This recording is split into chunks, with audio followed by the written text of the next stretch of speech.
Hi everyone, Tony Tonkin here again from the Child Protection Party.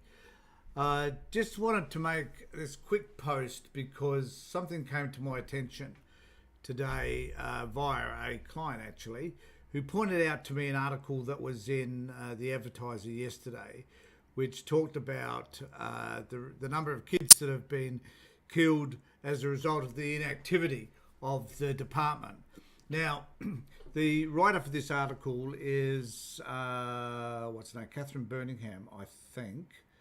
And I just wish Catherine Birmingham to know that she's got no idea what she's talking about, because in this particular article, which I'll go through in a moment, Catherine decided that it was in the best interest for everybody that a decision be made whereby children, that long-term orders are easily accessible and that they should be more easily made. I don't know what they're expecting the department to do in order to change the legislation in relation to that. It's not possible to do that, so it's unreasonable expectation.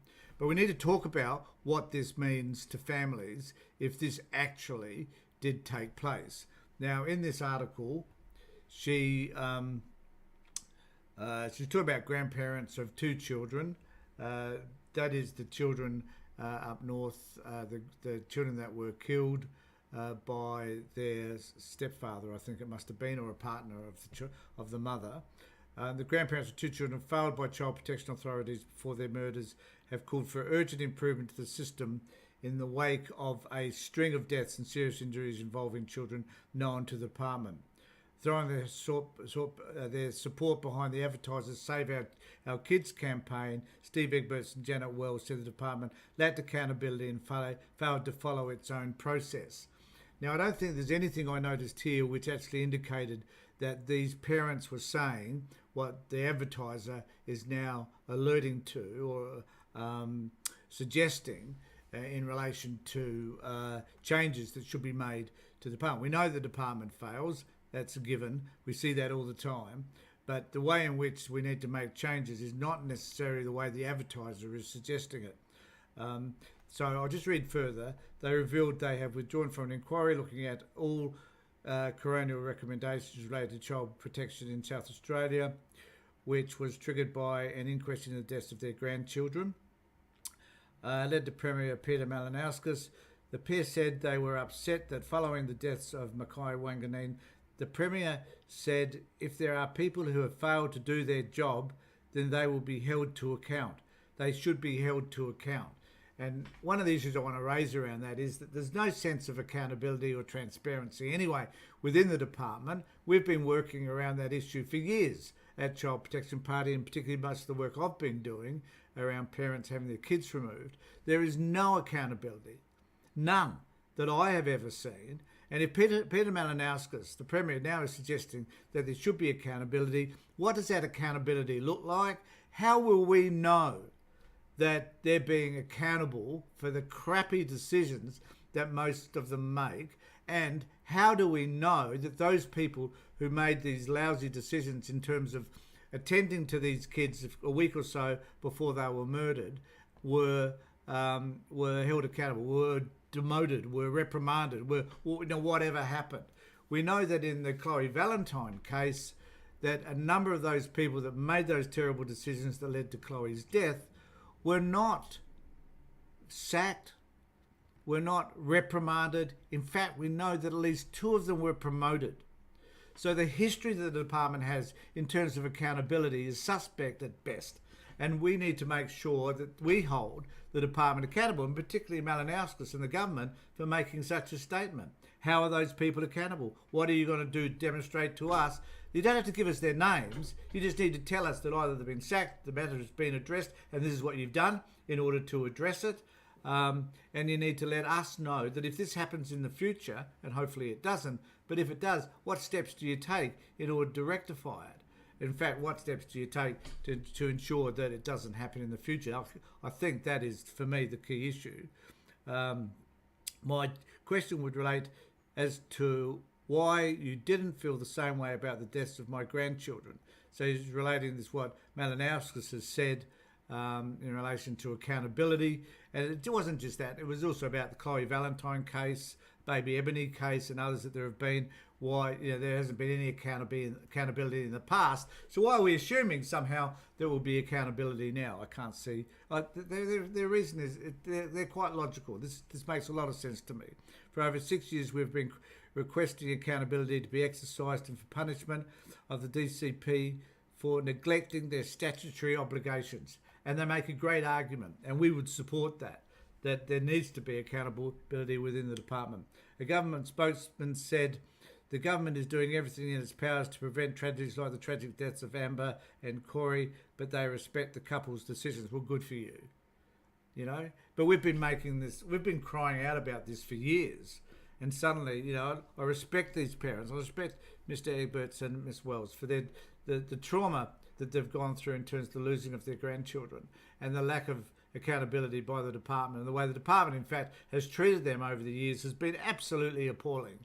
Yet, here they are, the government again giving lip service. We're doing everything in our power. Well, obviously you're not, because these tragedies are still occurring, and that they respect these people for their position. Well, the community has this position. This is an issue which has been on the front page of the paper for the last few weeks, and it's about time that you chose to do something about it, rather than just saying that you respect, for some odd reason, the position that this has had. So the Advertiser is calling on the government, and this is the point I want to raise. So the Advertiser, who is for some particular reason is the social conscience of all of us, because they're not. They're a Murdoch press, so who knows what they actually believe, and often they're not in accord with social justice, social welfare, those other things that are really important to most of us. But in this particular case, they're asserting that they have the all-encompassing solutions to whatever the problem might be. And they say here, investigate all notifications made to DCP. I would support that. But there are some notifications that are just spurious. There are some that are completely just inconsequential. And so the department needs to decide which ones they are. Better decision-making process is probably required, I agree. But you can't, to investigate all notifications would be a massive task. You just can't do it. What you can do, though, is you can actually categorise them differently and put them in a tier system which identifies those kids that are at risk. And that's kind of what they do right now. The issue really is that when they are at risk, it's then that the investigation needs to take place if they fit on that tier 1 position. Ending the practice of closing files without probing reports of potential danger to children. I think you've got to be rational too. Simply, you can't do everything. And with the number of cases that are being reported on a daily basis, some 220, it's got to be impossible to be able to have the staffing to be able to investigate all of those notifications. It's just, I think that's unrealistic. About 1/3 of reports the department deemed to require investigation were instead closed, often because of a lack of resources. Now, lack of resources is a problem. I understand that, and certainly some resources need to be put in there so that perhaps more cases can be investigated. No dispute there. Crackdown on truancy. I don't know what you're going to do if a 13, 14-year-old kid chooses not to go to school. This is a vexed problem that we've had for many, many decades, if not forever.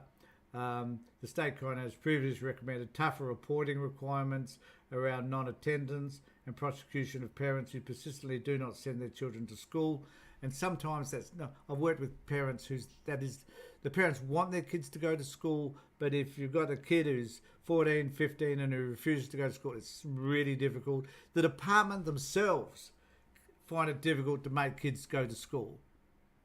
They, as the parent, as having all the authority under the sun, are not able to make kids go to school. So it's an unreal expectation, I think.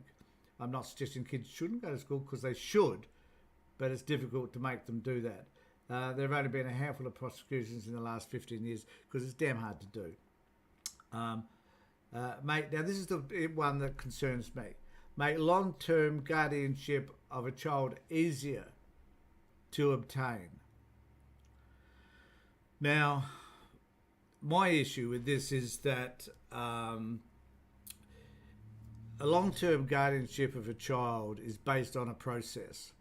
Now, the process is imperfect, I get that, and we need to find ways to change that process so it's far more effective and it looks at more cases of reunification than it does not. Now, the problem that we have here is that does that become legislative or does it become a practice issue for the department? It's always been a practice issue. So what does the department need to do to change that in order for there to be more kids? I think it's a stupid comment. And I think this indicates that the author here does not understand this system to be able to make that sort of a statement, that this is what the advertiser wants. So what does that mean? Does it mean that we're going to have more kids unnecessarily placed on long-term orders? Does it mean that we're just abandoning parents along the way and saying parents can't, we've decided at the very early stages that you just can't parent these kids, you're not going to ever have them back and they're gone forever? Is that what we're going to start telling parents? So as soon as the department walks into you and walks into your home, starts talking to you about your children, a lot of parents have got to be thinking this is the end of it. The trauma that this is going to take, if this actually does happen, is immense and will destroy families. So it's a stupid suggestion. And to think that you know anything about social welfare, social justice, and particularly the child protection system by making such a statement is unbelievable. So guys, they recognise cases where reunification with parents is unrealistic and minimising disruption to children. That is the whole essence of child protection, is to look for reunification with parents where possible and decide whether or not it is or it is not possible. That's what Child Protection Services does. So where it's unrealistic and minimising disruption. And the reason why these other children have died has not been because of any of the stuff that they're talking about here, long-term guardianship or whatever. This is about practice issues within the department that are failing children because social workers just don't know how they should be doing assessments and working with families appropriately in order for kids to remain either with the family or to make further decisions about the well-being of the children. A measure that has been called for by Mr. Now, I don't know whether, I haven't seen that in any of this. Now, maybe Mr. Egberts and Ms. Wells have made that statement about long-term orders. I don't know. They can call us, have a conversation with us about their particular stand around this. But I haven't seen anything in the reporting by the Advertiser that would suggest that they are suggesting that that it's easier to make long-term guardianship orders. I think it's a disaster. Now, the urgently implement all recommendations of the 2016, well, I don't disagree with that, and they haven't done that. The NINA report has not been totally implemented, and again, it lacks transparency, so we basically don't know what's happened within the department in relation to any of that.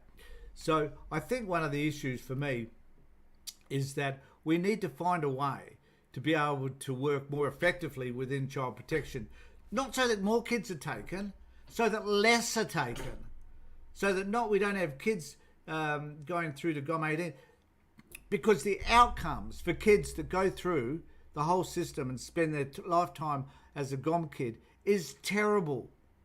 It is terrible. There are sometimes we could argue that it is better for kids to live in a relatively dysfunctional family than it is to go through the dysfunction that's created by the child protection system.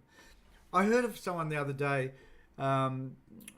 who told us that she had in her brief, well, how old? She would have been 18, taken to care when she was 3. She had 118 placements.